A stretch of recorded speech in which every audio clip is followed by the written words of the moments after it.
Welcome to our electrostatics lecture 10।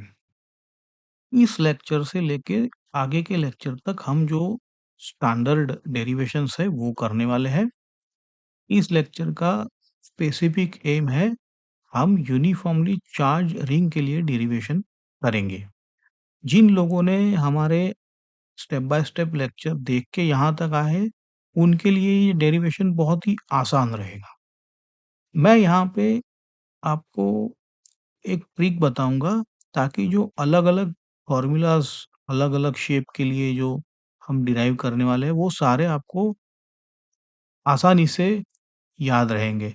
हालाँकि इस lecture में आपको सिर्फ मैं हिंट दूँगा। फिर सब डेरिवेशन होने के बाद वो ट्रिक आपको मैं बताऊँगा।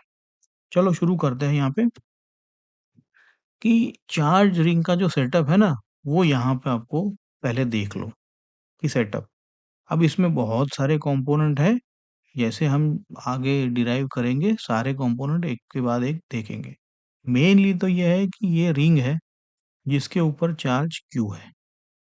ओके, अब ये चार्ज रिंग पे यूनिफॉर्मली डिस्ट्रीब्यूटेड होना चाहिए, ऐसा नहीं नॉन यूनिफॉर्म डिस्ट्रीब्यूशन अभी डेरिवेशन नहीं है ये। ओके, और फिर हम जो पॉइंट P है ना यहाँ पे देखो डायग्राम, वहाँ पे हम फील्ड कैलकुलेट कर रहे हैं और ये पॉइंट P की दूरी है O से, रिंग के सेंटर से X की। ठीक है, इतने कंपोनेंट तो आपने ध्यान दिए हैं। और भी बहुत सारे कंपोनेंट है, जैसे जो ds है वो क्या है, वो एक इनफाइनेटेसिमली स्मॉल पॉइंट अगर ले तो उसका चार्ज dq और फिर पॉइंट की वजह से p पे हम फील्ड तो निकाल ही सकते हैं, which is de, which is along the line joining this two, so therefore it makes angle alpha. तो ये सारी चीजें हम आगे देखते हैं। अब देखो जो मैंने कहा था कि सारे अलग-अलग शेप के लिए जब आप कंफ्यूज होंगे, फॉर्मूला आपको अलग-अलग लगेगी, तब मैं आपको बताऊंगा कि कैसे इनको सिंक्रोनाइज करेंगे। लेकिन एक है कि आज जो हम इस लेक्चर में पढ़ने वाले हैं वो सेम टेक्निक आपको हर सिचुएशन के लिए जहां चार्ज या तो लाइन पे डिस्ट्रीब्यूटेड है या तो कर्व पे, यही हिंट है। ठीक है, तो देखो फॉर्मूला तो इसकी ये रहेगी जो हम आज डिराइव करने वाले हैं। ये इलेक्ट्रिक फील्ड की फॉर्मूला डिराइव करने वाले हैं उस सेटअप के लिए रिंग के।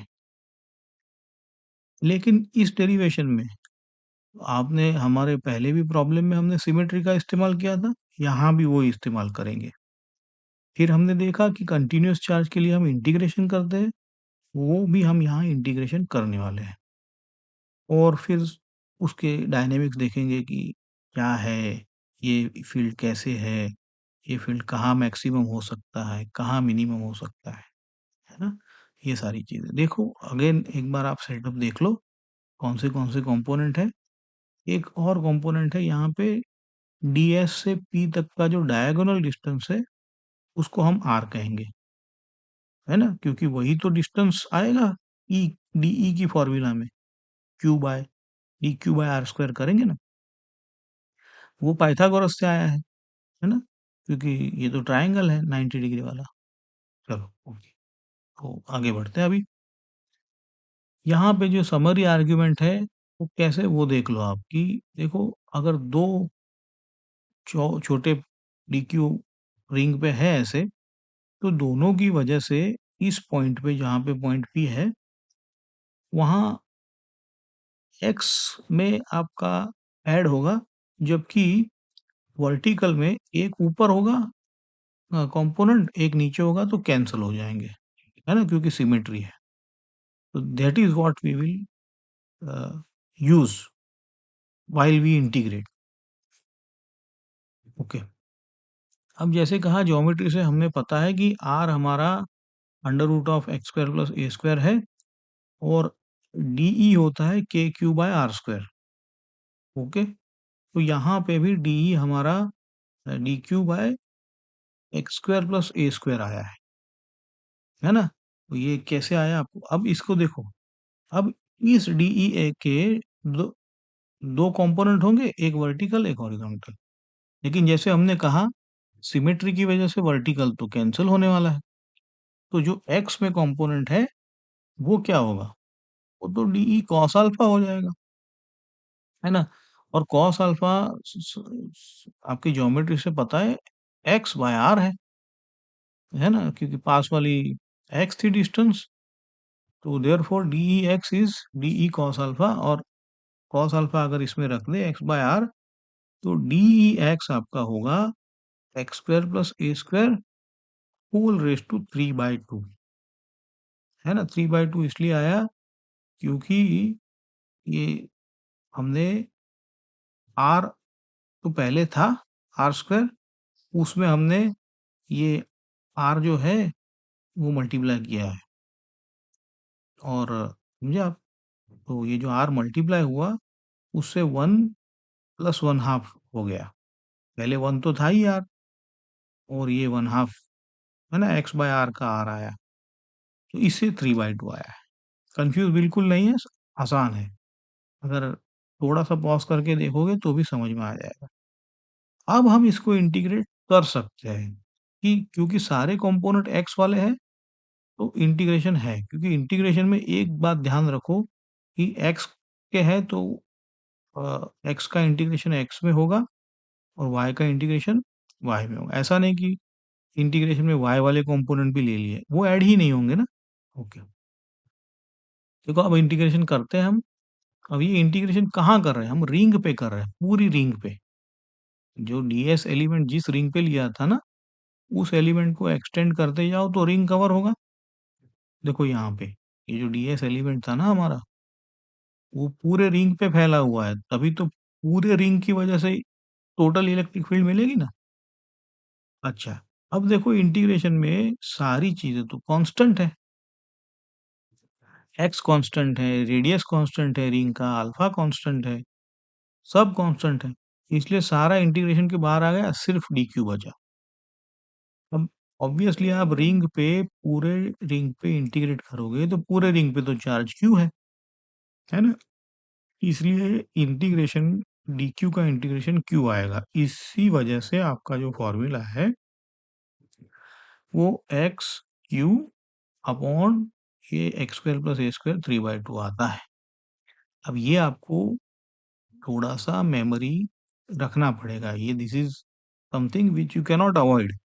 ये आपको याद रखना पड़ेगा क्योंकि एग्जाम में फॉर्मूला बेस्ड क्वेश्चन में ये काम आता है। ठीक है, तो यही फील्ड है, और ये देखो ये अलोंग एक्स एक्सिस है, ऐसा नहीं कहीं भी है, ये आई कैप आया है इसमें, क्योंकि हमने ई एक्स का निकाला था। अगर पॉजिटिव चार्ज है तो ये अवे फ्रॉम द रिंग होगा, अगर नेगेटिव होगा तो ये टुवर्ड्स द रिंग होगा, है ना? अब एक दूसरा इसमें टिपिकल क्वेश्चन है कि अच्छा तो ये तो आपने दे दिया फॉर्मूला, अब मैक्सिमम कहाँ पर होगा फील्ड, है ना? तो या मैक्सिमम बोलो या मिनिमम, तो इसको आप डिफरेंशिएट करो और इक्वेट टू जीरो करो फील्ड को। तो फील्ड में जो एक्स को बाकी तो के तो कांस्टेंट है तो सारा, तो this reduces to this step. Okay, और ये जो वेरिएशन है ना वो ऐसे निकल के आता है, इसका डेरिवेशन आसान है, मतलब क्या ही डेरिवेशन है, ये तो डिफरेंशिएशन है फिर भी।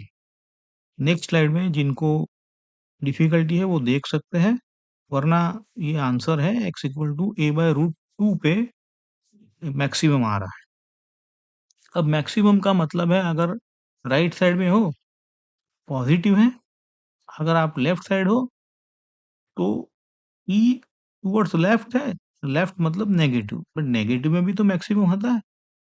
सो देयरफॉर, और ये जो ई का वेरिएशन है along x axis it's obviously not linear, क्योंकि 3/2 है, एक्स का पावर तो 1 है नहीं, तो देयरफॉर ये ग्राफ भी आपको याद रखना है, और ऐसे x x equal to a by root two पे ई मैक्सिमम आता है। ओके, और अगर ए बाय रूट टू रखो तो ई मैक्सिमम की मैग्नीट्यूड भी आपको निकल के आएगी। देखो जैसे मैंने कहा कि ये डिफरेंशिएशन करना है तो दो तरीके से होता है, यू बाई वी करो या u v raise to -1 product rule से भी करो, किसी से भी करो, हो सकता है ना? सिर्फ टीडीएस है, केयरफुल रह के करोगे तो एक ही बार में हो जाएगा।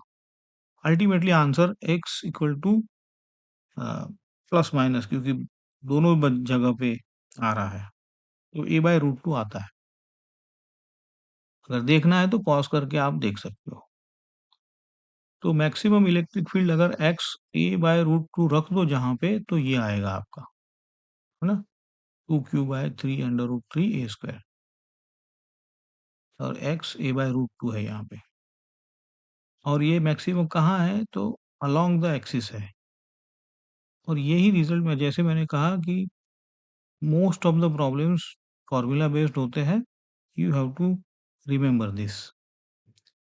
तो आज के लेक्चर की समरी ये है कि हमने कंटिन्यूअस चार्ज रिंग के लिए जो बेसिक है मेथड वो देखा है, कंपोनेंट सिमेट्री की वजह से, और इंटीग्रेशन खास करके आपको ना, अब इंटीग्रेशन में हमेशा याद रखना कि आगे भी जब इंटीग्रेशन करो तो x के लिए x कंपोनेंट ही ऐड होंगे, ऐसा नहीं कि इंटीग्रेशन में आपने y कंपोनेंट ले लिए, है ना। तो अगर y कंपोनेंट है उसका इंटीग्रेशन अलग से करना पड़ेगा। यहाँ तो y कैंसिल हो रहा था, बट अगर बचता तो उसका इंटीग्रेशन अलग से करते। और ये आपकी फॉर्मूला है जो आपको याद रखनी है। इसमें जो मैक्सिमम है वो आपका x इक्वल टू a/√2 पे आता है। और एक बात है, अगर आपको x 0 है तो सेंटर पे फील्ड 0 आएगी, है ना। और मैक्सिमम आपका आएगा फिर डिक्रीज होगा। तो ऐसे इसका वेरिएशन है। तो अब नेक्स्ट लेक्चर में जो और भी स्टैंडर्ड 2-3 कंटिन्यूअस बॉडीज है उनका डेरिवेशन देखेंगे, और फिर इनको ट्रिक है जो मैं आपको सिंक्रोनाइज करूंगा। Keep in touch. Thank you.